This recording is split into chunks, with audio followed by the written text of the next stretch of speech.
बिस्मिल्लाहिर्रहमानिर्रहीम। अस्सलाम वालेकुम नाज़रीन, आप यूट्यूब चैनल देख रहे हैं। मैं इमरान खान हूँ। बिलाखिर पाकिस्तान तहरीक इंसाफ ने इस्लामाबाद में जो कत्लेआम हुआ उसके 17 दिन गुजरने के बाद कानूनी कार्रवाई का अब आगाज़ कर दिया है। जो खबर है इसके बारे में वो मैं आपको बता देता हूँ एज इट इज़, और इसकी डेवलपमेंट क्या है वो भी आपको बताता हूँ। ये कल के दिन में केस लगेगा, यानी 14 तारीख को ये केस लगेगा अदालत में।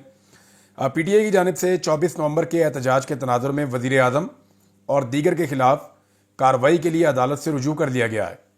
24 नवंबर एहतजाज के तनाजुर में पाकिस्तान तहरीक इंसाफ ने वज़ीर आज़म शहबाज शरीफ समेत दीगर के खिलाफ कार्रवाई के लिए अदालत से रुजू किया है। इस हवाले से बैरिस्टर गौहर की वसातत से इस्लामाबाद डिस्ट्रिक्ट कोर्ट में क्रिमिनल कंप्लेंट दायर की गई है। दरखास्त में वज़ीर आज़म शहबाज शरीफ को, वज़ीर दाखिला मोहसिन नकवी को, वज़ीर दिफा ख्वाजा आसिफ को, वज़ीर इत्तलात अता तारड़ को, इनके खिलाफ कार्रवाई की इस्तदा की गई है। इसी तरह जो IG इस्लामाबाद हैं और SSP और DIG इस्लामाबाद और दीगर जो हैं उनके खिलाफ भी कार्रवाई की इस्तदा की गई है।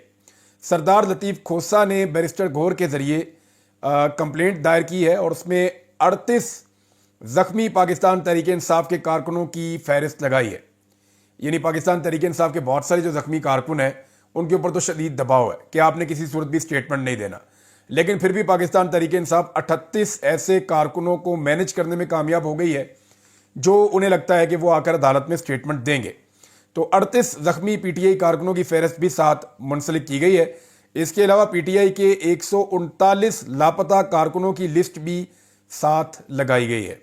ये जो लिस्ट नाज़रीन साथ लगाई गई है ये कल मेरे पास आई थी, मैंने इसको देखा है और ये ऑफिशियल लिस्ट है जो पाकिस्तान तहरीक इंसाफ की है, लेकिन इसमें पता नहीं लिखा हुआ, ID कार्ड नंबर इसके अंदर शामिल नहीं है। तो जो डिटेल्स आपको उस बंदे तक पहुंचाते हैं जो लापता है उस हवाले से नहीं है। तस्वीर भी साथ होनी चाहिए थी, डिटेल काम होना चाहिए था 17 दिन के बाद।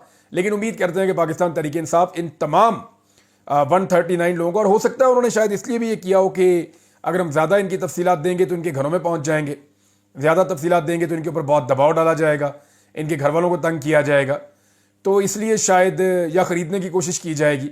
तो लिहाजा पाकिस्तान तहरीक इंसाफ ने अभी फ़िलहाल 139 लापता कारकुनों की लिस्ट भी इसके साथ लगाई है और इस्तदा की गई है ये क्रिमिनल कंप्लेंट मंजूर करके वज़ीर आज़म समेत दीगर फ़रीक़ैन को तलब किया जाए। PTI खैबर पख्तूनख्वा के 2 वज़ीर और 2 सूबाई असम्बली के रुकन भी बतौर गवाह इसके अंदर शामिल हैं और कंप्लेंट में इस्तदा की गई है कि फ़रीक़ैन के नाकाबिले ज़मानत वारंट गिरफ्तारी जारी करके उनको बुलाया जाए और कानून के मुताबिक सज़ा दी जाए। FIR के लिए अभी तक पुलिस से रब्ता नहीं किया, लेकिन ये क्रिमिनल कंप्लेंट पाकिस्तान तहरीक इंसाफ ने दायर की है और इस पर भी शुकूक व शुबहात का लोग इज़हार कर रहे हैं। देखिए, अब तक की जो सूरत हाल है ना उसको अगर सिंप्लीफाई करें तो मैं आपको बता देता हूँ बिल्कुल ईजी करके। बज़ाहिर ऐसे दिखाई देता है कि एक तरफ इमरान खान और पाकिस्तान की अवाम ये एक तरफ खड़े हैं और इनके मुकाबले में पाकिस्तान तहरीक इंसाफ की जो इस वक्त मौजूद है क़यादत वो और PDM की जमातें और एस्टेब्लिशमेंट दूसरी तरफ खड़े हैं। यानी ये ऐसा ही लगता है कि मुकाबला इमरान खान का एस्टेब्लिशमेंट के साथ है और इमरान खान की पार्टी इस वक्त इमरान खान की बात नहीं मान रही, वो हर बात एस्टेब्लिशमेंट की मान रही है। वो एस्टेब्लिशमेंट के कैंप में खड़ी है, चाहे मजबूरन खड़ी है, चाहे डर के खड़ी है, चाहे लालच से खड़ी है। लेकिन दूसरी जानिब जो पाकिस्तान के अवाम है वो इमरान खान के साथ खड़े हुए हैं। तो इस वक्त सख्त मुकाबला चल रहा है। यानी जो कुछ भी मुज़ाकरात के हवाले से हुआ उसको अगर आप स्टडी करें तो पाकिस्तान तहरीक इंसाफ के लिए यह शदीद शर्मिंदगी की बात है। यानी पाकिस्तान तहरीक इंसाफ अपने मुंह से कह रही है कि जी हमने मुज़ाकरात का कहा था लेकिन हुकूमत ने हमें तज़हीक का निशाना बनाया। एक्चुअली इमरान खान ने मुज़ाकरात का कहा क्यों था, मैंने ये पाकिस्तान तहरीक इंसाफ के अंदर से भी जानने की कोशिश की, इमरान खान साहब के जो करीबी सोर्सेज हैं वहाँ से भी, तो मुझे 2 चीज़ें पता चली हैं, वो मैं आपके सामने रख देता हूँ। एक तो ये है कि जो लोग इमरान खान साहब को जाकर सानेहाए D चौक के बाद जेल में मिले हैं उन्होंने इमरान खान साहब को पूरी पिक्चर नहीं बताई थी। उन्होंने इमरान खान साहब को बताया था कि ठीक है जी वहाँ पे हालात ख़राब हुए हैं, हमारे कुछ लोग जो हैं वो जाँ बहक हुए हैं, दूसरी तरफ के बंदे जो हैं वो भी शहीद हुए हैं। उन्होंने ये बताया था कि उधर भी शहादतें हुई हैं, इधर भी हुई हैं। उन्होंने ये नहीं बताया कि जो रेंजर्स वाले हैं वो एक हादसे की नज़र हो गए हैं, उनकी शहादतें हुई हैं लेकिन वो एक हादसा था और उसकी रिपोर्टिंग मौके पे ही हो गई थी। लेकिन इमरान खान साहब को ये तासुर दिया गया जेल के अंदर कि जैसे दोनों तरफ बड़ा शदीद टॉर्चर हुआ है और इधर भी लोग शहीद हो गए, उधर भी लोग शहीद हो गए। लेकिन साथ ये भी तासुर दिया गया कि इस वक्त बहुत दबाव है हुकूमत के ऊपर, अगर हम कोई मुज़ाकरात का दरवाज़ा खटखटाएंगे तो यहाँ पे हम इन मामलात में हुकूमत को दबाव में ले सकते हैं, मुज़ाकरात के ज़रिए से अपनी चीज़ें मनवा भी सकते हैं। और फिर इमरान खान साहब को जब आहिस्ता आहिस्ता चीज़ें पता चली तो कहानी कोई और निकली। जब उनकी फैमिली जाकर मिली, उन्होंने बताया जी ये तो वन साइडेड था, लोगों को तो घेर के गोलियां मारी गई हैं लाइटें बंद करके, और अभी तक तो लाशों का ही नहीं पता किधर गई, और लोगों की लाशें वापस भी नहीं की जा रही। सैकड़ों लोग जो हैं वो लापता हैं। अभी अलीमा खान का जो स्टेटमेंट है वो आपको इसकी तस्दीक करेगा, जो उन्होंने अभी स्टेटमेंट दिया। मैं उसको आपको उर्दू में ट्रांसलेट करके बता देता हूँ, उन्होंने अंग्रेजी में इसको लिखा अपने ट्वीट को। इमरान खान 26 नवंबर को इस्लामाबाद में कत्लेआम होने वाले जो कत्लेआम के बारे में बदस्तूर बहुत परेशान है। वो वाकई शोहदा के बारे में और जो सैकड़ों लापता अफराद हैं उनके बारे में और शहीदों और जख्मियों के अहलखाना को दी जाने वाली धमकियों के बारे में परेशान है। मुतासरीन को धमकाया जा रहा है कि वो अपनी गोली से लगने वाले जख्मों के बारे में बात ही ना करें, यानी जो जख्मी हुए हैं वो ये बात ही ना करें कि गोली से जख्मी हुए हैं, और ना ही ऐनी शाहिदीन के बयानात दें, यानी वो गवाही देने के लिए भी ना आए कि मुझे गोली लगी थी। और इमरान खान साहब ने जैसा कि 15 दिसंबर को यौम शहादत का, शोहदा के दिन का यौम शोहदा का ऐलान किया है, तो पेशावर में शहीद जख्मी और उनके अहल खाना के लिए दुआए मगफिरत की जाएगी। इमरान खान ने यह भी अपील की है कि पाकिस्तान के दीगर शहरों और दुनिया भर में भी दुआएं की जाएं शोहदा के दिन के हवाले से। हम दुआ करते हैं कि लापता होने वाले कई सौ में से ज़्यादातर जिंदा मिल जाएं, क्योंकि इनकी तलाश पुलिस स्टेशनों और जेलों में बदस्तूर जारी है। ये उनका स्टेटमेंट है इमरान खान साहब की बहन का, अलीमा खान साहिबा का, इमरान खान साहब के हवाले से। लेकिन अब मुज़ाकरात के हवाले से मैं आपको बता रहा था कि इमरान खान साहब को जब उन्होंने ये फैसला किया कि ये तो बहुत बड़ा काम हो गया, तो उनके पास जो कार्ड मौजूद था उन्होंने कहा मैं उसको खेलता हूं, मैं सिविल नाफरमानी के लिए जाऊंगा। अब इसके लिए बड़ा कॉन्फिडेंस चाहिए होता है, वो बहुत तगड़ा पॉलिटिकल लीडर हो जिसे ये पता हो कि वो अकेला ऐसा लीडर है जो ये कॉल दे सकता है। यानी सिविल नाफरमानी की कॉल पाकिस्तान में कोई भी नहीं दे सका। इमरान खान साहब खुद भी एक दफा नाकाम हुए 2014 में, लेकिन 2014 के इमरान खान में और 2024 के इमरान खान में जमीन आसमान का फर्क है। तब लोग इमरान खान को किसी और तरह जानते थे, अब लोग इसको एक बहुत बड़े लीडर की तरह जानते हैं और एक बहुत बड़ी रेजिलियंस की एक मिसाल के तौर पे इमरान खान साहब को अब पाकिस्तानी जानते हैं, जो हार नहीं मानता। और वो वजीर आजम के तौर पे वो पाकिस्तानियों के साथ जो कर चुके हैं, जैसे उन्होंने कोविड को निपटाया, जैसे उन्होंने मुश्किल हालात में पाकिस्तान को निकाला, जैसे आलमी सतह के ऊपर उन्होंने इस्लामोफोबिया और नबी अकरम सल्लल्लाहु अलैहि वसल्लम की नामूस के लिए आवाज़ उठाई। तो अब इमरान खान साहब का करैक्टर कुछ और है लोगों की नज़रों में, और जिस तरह ओवरसीज पाकिस्तानी उनके साथ जुड़े हैं या पाकिस्तान के अंदर लोगों की बड़ी तादाद उनके साथ खड़ी है, तो इमरान खान ही वो वाहिद लीडर है जो ये कॉल दे सकते हैं। तो उन्होंने अपने आखिरी पत्ते के तौर पे इसको रखा हुआ था, लेकिन जब उन्हें हकायक पता चले तो उन्होंने फिर फाइनली मजबूर होकर ये कॉल दी कि हमें दीवार के साथ लगाया जा रहा है, हमारे पास अब कोई रास्ता नहीं है, तो हम देने जा रहे हैं जी सिविल नाफरमानी की कॉल। अब सिविल नाफरमानी की कॉल है, लेकिन इमरान खान साहब ने हिफ्ज़े मा तकद्दुम, ये लफ्ज़ आपने याद रखना है, या जिसे कहते हैं हुज्जत तमाम करना। इमरान खान साहब ने हुकूमत के पास कोई बहाना ना रहे, कल को कोई इमरान खान साहब के ऊपर नया बयानिया लेकर चढ़ाई ना करें या उनके ऊपर कोई एलिगेशंस ना लगे। तो इमरान खान साहब ने 2 शराइत के साथ हुकूमत को मुज़ाकरात का आखिरी मौका दिया था। ये जरा आप बात अपने ज़हन में रखें, इमरान खान ने मुज़ाकरात का इसलिए नहीं कहा था अपनी पार्टी को कि जाओ और जाके मौके से फ़ायदा उठाओ और हुकूमत के साथ मुज़ाकरात कर लो और शहीदों का खून बेच दो। इमरान खान साहब ने कहा था कि मैं सिविल नाफरमानी में जा रहा हूं और मैंने ये जाना है। इनके पास बचने का सिर्फ एक रास्ता है कि मेरी 2 चीजें मान लें। नंबर 1, मेरे जो बेगुनाह लोग हैं उन सबको रिहा कर दिया जाए। नंबर 2, 9 मई के ऊपर और 26 नवंबर के कत्लेआम के ऊपर एक जुडिशल कमीशन बना दिया जाए। ये इमरान खान साहब के 2 वाजे मुतालबात थे। उन्होंने कहा कि हुकूमत ये मुतालबात मानती है, ठीक है, वरना जाओ स्ट्रेट अवे जो है वो आप सिविल नाफरमानी की तहरीक में जाएं। लेकिन पाकिस्तान तहरीक इंसाफ की क़यादत ने इसको इमरान खान की ताकत के बजाय कमजोरी बना दिया। इमरान खान साहब एक ऐसी पोजीशन में खड़े होकर बात कर रहे थे कि मैं ये करने जा रहा हूं और अगर तुम चाहते हो ना मेरे इस वार से बचना तो ये 2 चीजें फौरन कर दो, और ये 2 चीजें करने के लिए मैंने बंदे नॉमिनेट कर दिए, इनके साथ मुज़ाकरात कर लो। ये थी इमरान खान की पोजीशन। इसको समझे दोबारा आप। इमरान खान ने जिस पोजीशन से मुज़ाकरात के लिए कहा था वो पोजीशन समझे आप। इमरान खान ने कहा कि तुमने हमारा कत्लेआम किया, हम जा रहे हैं सिविल नाफरमानी की तहरीक में, अगर तुम अपने आप को इस तहरीक से बचाना चाहते हो तो मेरी 2 शराइत हैं। उन 2 शराइत को तस्लीम करने के लिए मेरे ये बंदे इनके साथ मिलो और इनको बताओ कि ये शराइत मान ली गई हैं तो मैं सिविल नाफरमानी की तहरीक को रोक सकता हूं, वरना फिर मैं सिविल नाफरमानी की तहरीक में जाऊंगा। ये थी इमरान खान साहब की एक अथॉरिटेटिव और एक मजबूत पोजीशन। लेकिन पाकिस्तान तहरीक इंसाफ के लीडर्स ने अपनी बुजदली से और अपनी कमजोरी से और अपनी कंप्रोमाइज से इस पोजीशन को बहुत डाउन कर दिया, और बल्कि उन्होंने हुकूमत को और स्टैब्लिशमेंट को तासुर दिया कि आपको फिक्र करने की जरूरत ही नहीं है। ना कोई FIR, ना कोई CCTV फुटेज, ना किसी और चीज का दावा, ना किसी अदालत से रुजू, ना लापता अफराद के लिए कोई पिटीशन, कुछ भी नहीं किया। कुछ किया ही नहीं पाकिस्तान तहरीक इंसाफ ने। तो जब आप कुछ नहीं करेंगे तो फिर तो हुकूमत तगड़ी होगी ना, और हुकूमत ने तगड़े होने के बाद मजाक उड़ाना शुरू कर दिया इनके मुज़ाकरात का। क्योंकि मुज़ाकरात में भी पाकिस्तान तहरीक इंसाफ ये जानती है, और ये सब जानते हैं, सबको ये पता है कि PMLN कभी भी मुज़ाकरात में नहीं बैठेगी। ये हुकूमत मुज़ाकरात में बैठ ही नहीं सकती, क्योंकि इनका मैंडेट जाली है। ये जैसे ही मुज़ाकरात में बैठेंगे तो कोई लॉजिकल एंड पे आएंगे ना, तो लॉजिकल एंड तो यही है कि आप जनाब इंक्वायरी करवा लें। तो जिस चीज की भी इंक्वायरी होगी उसमें ये फंस जाएंगे। तो इंडिपेंडेंट इंक्वायरी कभी नहीं चाहेंगे, मुज़ाकरात के अंदर कभी नहीं बैठेंगे। जिन्होंने पूरी की पूरी अदालत तब्दील करके अपनी मर्जी की बना ली है, वो इमरान खान के साथ मुज़ाकरात करेंगे, ये वैसे मुमकिन दिखाई नहीं देता। इमरान खान साहब के दो मुतालबात हैं, दोनों में से एक मुतालबा भी नहीं माना गया, बल्कि अब हुकूमत ये मजाक उड़ा रही है कि जनाब अगर आपने हमारे साथ बात करनी है ना तो पहले आप अपनी शराइत खत्म करके आए। ये नहीं हो सकता कि आप धमकियां भी दें और आप मुज़ाकरात भी करें। दूसरी जानिब पाकिस्तान तहरीक इंसाफ की क़यादत ने इमरान खान साहब की सिविल नाफरमानी की कॉल को तकरीबन निगेट किया है। यानी जो इमरान खान साहब ने कहा कि मैं ये करने जा रहा हूं, बजाय इसके कि पाकिस्तान तहरीक इंसाफ इमरान खान साहब के बयानिए को लेकर चढ़ती, पाकिस्तान तहरीक इंसाफ की क़यादत की अक्सरियत ने सिविल नाफरमानी की तहरीक के ऊपर इमरान खान साहब के बयानिए को ऐसा लगता है पसंद भी नहीं किया, प्रमोट भी नहीं किया, इसके ऊपर बात भी नहीं की, इसके ऊपर एक कदम भी वो आगे नहीं बढ़े। क्योंकि ये सारे लोग बाहर हैं, ये इमरान खान साहब के हिस्से के वोट लेकर आके असेंबलियों में बैठ गए हैं।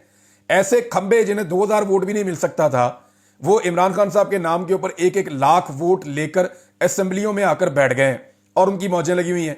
किसी को कोई पार्लियामेंट्री सेक्रेटरी किसी ओहदे पे चला गया, कोई कहीं चला गया, कोई कहीं चला गया, कोई इस कमेटी में बैठ गया, कोई कायमा कमेटी में बैठ गया, तो हर एक को कुछ ना कुछ मिल गया है और सबकी कोई ना कोई पोजीशन बन गई है। खैबर पख्तूनख्वा में हुकूमत है, बहुत सारे लोग वहां पे एडजस्ट हो गए हैं, लिहाजा अब वो सारे ये सोच रहे हैं कि हम ज्यादा दुश्मनी क्यों लें।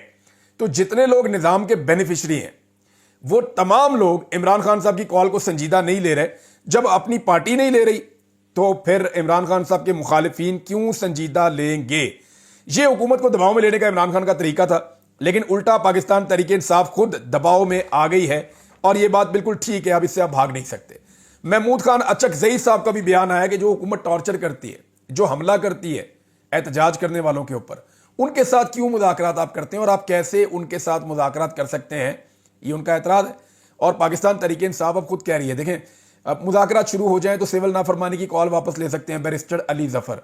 इमरान खान ने तो ऐसी कोई बात नहीं की थी। इमरान खान ने तो कहा था कि मेरे मुतालबा तस्लीम कर लें, फिर हम ये कॉल वापस ले लेंगे।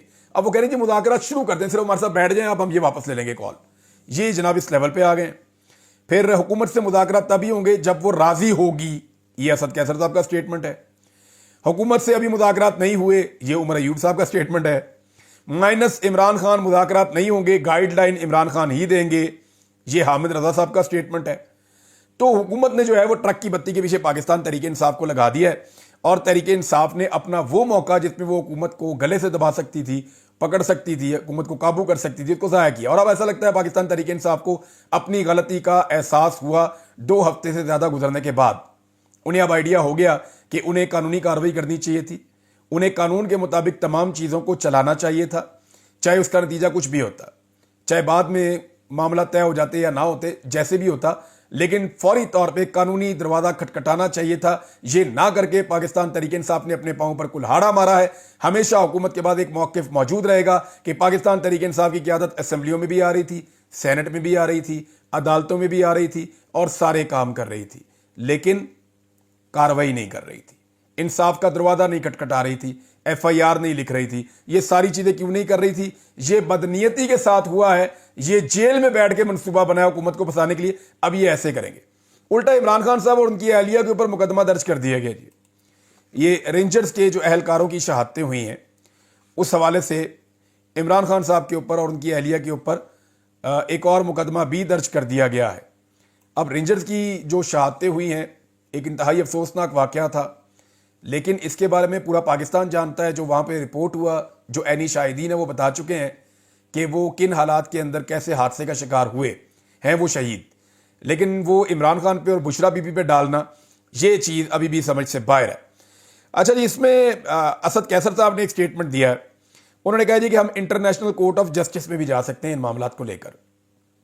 पाकिस्तान की अदालतों में तो अभी तक आपने दरवाज़ा खटखटाया नहीं। आपके लगभग 150 बंदे आपकी अपनी लिस्ट के मुताबिक लापता हैं। आपने अदालतों का दरवाज़ा नहीं खटखटाया। आप इंटरनेशनल कोर्ट ऑफ जस्टिस में कैसे जाएंगे? वैसे आलमी सतह पे ओवरसीज पाकिस्तानियों की ये ड्यूटी लगाई जाए तो वो ये कर सकते हैं, क्योंकि उन्होंने बहुत बड़े बड़े एहतजाज किए हैं। और अभी जो सबसे बड़ा एहतजाज प्लान किया जा रहा है, वैसे हैरानकुन हद तक स्पेन के शहरियों ने एहतजाज किए हैं, बहुत बड़े बड़े। लेकिन जो 10 डाउनिंग स्ट्रीट का एहतजाज है वो हुकूमत के लिए बहुत बड़ा दर्द सर होता है। हुकूमत उससे बहुत परेशान होती है, हुकूमती ऐवानों में खलबली मचती है। और 10 डाउनिंग स्ट्रीट के बाहर 15 दिसंबर को पाकिस्तान तहरीक इंसाफ ने, ओवरसीज पाकिस्तानियों ने इस्लामाबाद में होने वाले कत्लेआम के खिलाफ एक बड़े एहतजाज का ऐलान कर दिया है। यहाँ एक बड़ा तगड़ा एहतजाज होगा और उसके लिए जो है ओवरसीज पाकिस्तानी अभी से तैयारियां कर रहे हैं। शदीद सर्दी है वहाँ पे, लेकिन इसके बावजूद लोग जो हैं वो एहतजाज करेंगे पाकिस्तानियों के हक में, जिनको घेर कर लाइटें बंद करके रात के अंधेरे में अंधाधुंध फायरिंग करके कत्लेआम किया गया है, उनके बारे में जो है वो अब वहाँ पे एहतजाज होगा। अमेरिका में हुकूमत ने बड़ी कोशिश शुरू की है जनाब, और अमेरिका में हुकूमत की दाल गल नहीं रही। देखें, हुकूमत का ये उनकी पूरा जोर है इस बात के ऊपर कि कुछ ना कुछ करके डोनाल्ड ट्रंप के इक़्तिदार में आने से पहले पहले आने वाली एडमिनिस्ट्रेशन को काबू किया जाए, या उनके अंदर ऐसे ताल्लुकात बना लिए जाएं, या कुछ ऐसा कर दिया जाए कि डोनाल्ड ट्रंप के गजब से हमारी जान छूट जाए। या जैसी सपोर्ट हमें मिल रही थी जो बाइडन के दौर में, वैसी ही सपोर्ट या उससे मिलती जुलती सपोर्ट डोनाल्ड ट्रंप के दौर में भी मिलती रहे। अब उसके लिए हुकूमत जो है वो दिन रात कोशिश कर रही है, जोर लगा रही है, लेकिन हुकूमत का काम नहीं बन रहा। ओवरसीज पाकिस्तानियों की अक्सरियत जो है वो इमरान खान के साथ खड़ी है, उनके बयानिए के साथ खड़ी है। चाहे वो लोग ट्रंप को मिलें, चाहे वो लोग रिपब्लिकन्स को मिलें, चाहे वो लोग जाके डेमोक्रेट्स को मिलें, वो जिनको भी मिलते हैं जाकर उन्हें एक ही बात करते हैं कि पाकिस्तान में जुल्म और ज्यादती के खिलाफ आप आवाज़ उठाएं। ह्यूमन राइट्स की वायलेशंस पाकिस्तान में हो रही हैं, और पाकिस्तान के अंदर इमरान खान के साथ जो जुल्म और बर्बरियत हो रही है वो भी बताते हैं। और अब तो डी चौक का जो सानिया है उसके बारे में भी सब कुछ आगाह किया जाता है। हुकूमत ने बहुत पैसा खर्च किया था और लॉबिंग के लिए बंदे हायर किए थे, फर्म हायर की थी, लेकिन उन्होंने भी हाथ खड़े कर दिए हैं। देखें, किसी भी मुल्क में अगर आपने लॉबिंग करनी है ना, तो आपको उस मुल्क के बाशिंदे चाहिए होते हैं। ये नहीं हो सकता कि वहाँ पे 4, 5, 6 अंग्रेज़ उठ के लॉबिंग शुरू कर दें पाकिस्तान में हुकूमत के बारे में, तो वो लॉबिंग कामयाब नहीं होती जब तक कि उनको लोकल सपोर्ट नहीं होती। लोकल्स की सपोर्ट का मतलब यह है कि जो ओवरसीज पाकिस्तानी वहाँ रहते हैं उनके कुछ ऐसे ग्रुप्स हों जिनके फिर वो प्रोग्राम्स करवाते हैं, जिनकी वो मुलाकातें करवाते हैं, उनके फेसेस दिखाते हैं, बताते हैं इनके मुल्क में क्या हो रहा है। तो उन्हें लोकल्स की सपोर्ट बिल्कुल मैसर आई ही नहीं। बड़ी कोशिश की है। सबसे ज़्यादा जिस बंदे के लिए चैलेंज बना हुआ है वो रिजवान सईद शेख है। ये वहाँ पे सफ़ीर है पाकिस्तान का। ये दिन रात कोशिश कर रहा है, ओवरसीज पाकिस्तानियों से लगातार राब्ते कर रहा है। कभी डॉक्टरों की तंजीम से राब्ते करता है, कभी पाकिस्तान तहरीक इंसाफ के अहदेदारों से राब्ते करता है। हर एक का मिन्नत और तरला करके इस आदमी ने देख लिया। इतनी मुश्किल नौकरी किसी की नहीं थी जितनी इस आदमी की नौकरी मुश्किल बनी हुई है अमेरिकन सफ़ीर के तौर पे। ये पूरा जोर लगा रहा है कि कुछ करके कुछ छोटा सा जत्था ही बन जाए जो पाकिस्तान तहरीक इंसाफ को या ओवरसीज पाकिस्तानियों को टैकल करे, और वहाँ पे कोई लॉबिंग का एक दूसरा ग्रुप बन जाए। लेकिन ग्रुप नहीं बन रहा, इक्का दुक्का बंदे, कभी यहाँ से तोड़ कभी वहाँ से तोड़। तो इस तरह का काम तो किया जाता है। टांगे की सवारियाँ तो हैं, लेकिन जो बहुत बड़ी तादाद में ओवरसीज हैं, लाखों की तादाद में, जो वेस्टर्न कंट्रीज़ की मैं बात कर रहा हूँ, वो पूरी तरह से इमरान खान और इमरान खान के बयानिए के साथ इस वक्त तक खड़े हैं। नाज़रीन, एक और बड़ी खबर है, और ये बहुत बड़ी खबर है। ये खबर है फौजी अदालतों के हवाले से। फौजी अदालतों के हवाले से आपको पता है एक केस चल रहा था सुप्रीम कोर्ट ऑफ पाकिस्तान में। वो केस चला गया आईनी बेंच के सामने। अब आईनी बेंच ने जो फैसला देना था उसका आइडिया तो हम सबको था।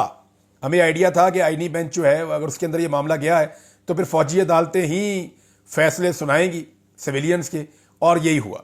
सुप्रीम कोर्ट के आईनी बेंच ने फौजी अदालतों को 9 मई के वाकयात में मुलव्वस 85 मुलजिमान के फैसले सुनाने की इजाजत देते हुए करार दिया है कि फौजी अदालतों के फैसले सुप्रीम कोर्ट में ज़ेरे इल्तवा मुकदमे के फैसले से मशरूत होंगे।